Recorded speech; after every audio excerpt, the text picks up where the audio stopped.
Good afternoon, Year 2. Thank you for tuning in. Today I've chosen a story from this fairy tale collection, and the reason the camera is this way round is because the illustrations are just fantastic and I want you to be able to see them clearly. So we are reading Sleeping Beauty. Long ago, far, far away, there was a king and a queen who lived in a castle. Every day the queen said, "All I want is a child." But a child didn't come.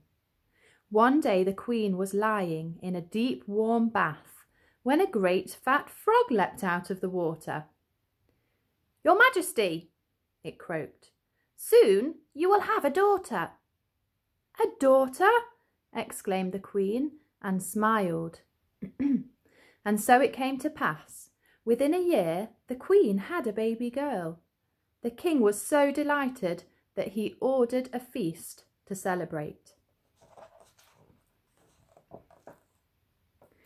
"Invite all the lords and ladies, dames and knights," commanded the king, "and the wise women of my kingdom shall be the princess's fairy godmothers."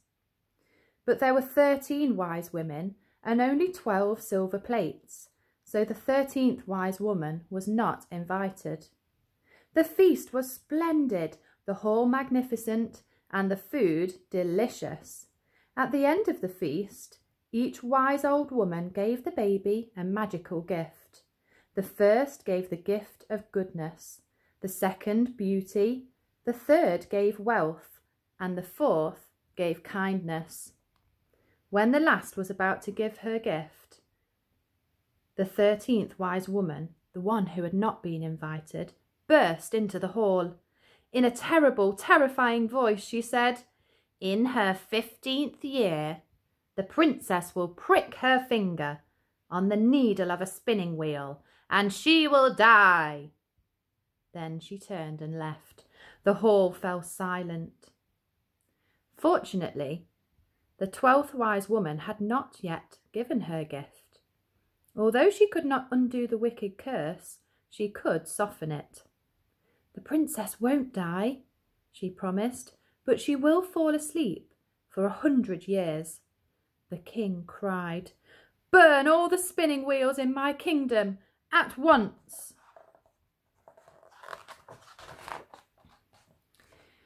The princess grew up and was blessed with all the magical gifts the 11 women had given her.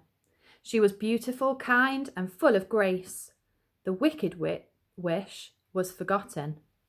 And so it happened that on the princess's 15th birthday, the king and queen went out hunting, and the princess was left alone.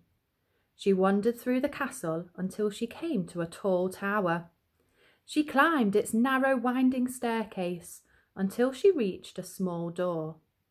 In the door was a rusty key. She turned the key, and inside the dark room there was an old woman. "Good day to you, old woman. What do you have there?" the princess asked, for she had never seen a spinning wheel before. "It's a spinning wheel for spinning wool," the old woman replied. And what is that?" asked the princess as she reached out to touch the spindle. But no sooner had she touched the wheel than she pricked her finger on the needle. The princess fell onto the bed and into the deepest sleep. The wicked wish had come true. As the princess slept, so did the entire castle. The king and queen, returning home, fell asleep at the foot of their golden thrones. The horses fell asleep in the stable. The cook, who at that moment was reaching out to punish the kitchen boy, fell asleep, and so did he.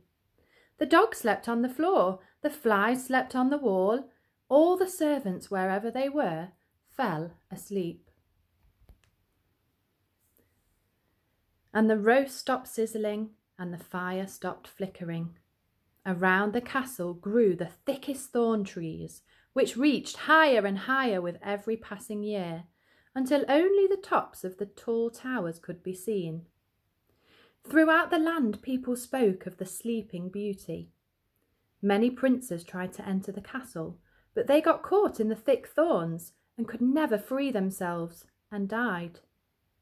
Almost 100 years later, a handsome prince was riding through the land when he met an old man who told him about the castle behind the wall of thorns and the sleeping princess within. "Her name is Briar Rose," said the old man. "She is said to be as beautiful as she is graceful." And then he told the prince what had happened to the other princes before him. "I am not afraid," the prince said. "I will see this princess."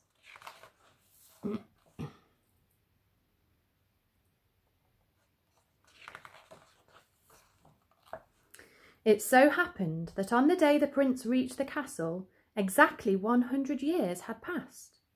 As the prince cut at the forest of thorns with his axe, the thorns magically turned into beautiful flowers that swayed aside and made a path for him to enter. Once inside the castle, the prince saw the king and queen asleep at the front of their thrones, the horses asleep in the stable, and the pigeons on the roof with their heads under their wings.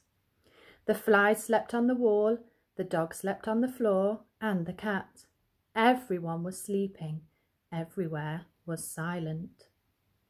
As the prince walked further and further into the castle, all he could hear was the sound of his own breath. At last, the prince came to the tallest tower. He climbed the narrow winding staircase until he reached the small door with the rusty key. He turned the key and opened the door, and there lay Briar Rose asleep on the bed. He was overcome with her beauty. The prince kissed Briar Rose. She awoke and looked at him kindly. Together, the prince and princess left the small room in the tall tower and walked through the castle. The king and queen awoke and were astonished. The horses in the stable shook themselves, and the dog jumped up and chased the cat. The pigeons took their heads from under their wings and flew into the fields. The flies buzzed around. The kitchen boy dodged the cook. The fire in the hearth broke into flames and the roast sizzled again. And so the prince married the princess. The wedding day was splendid and the feast was delicious. And they lived happily ever after.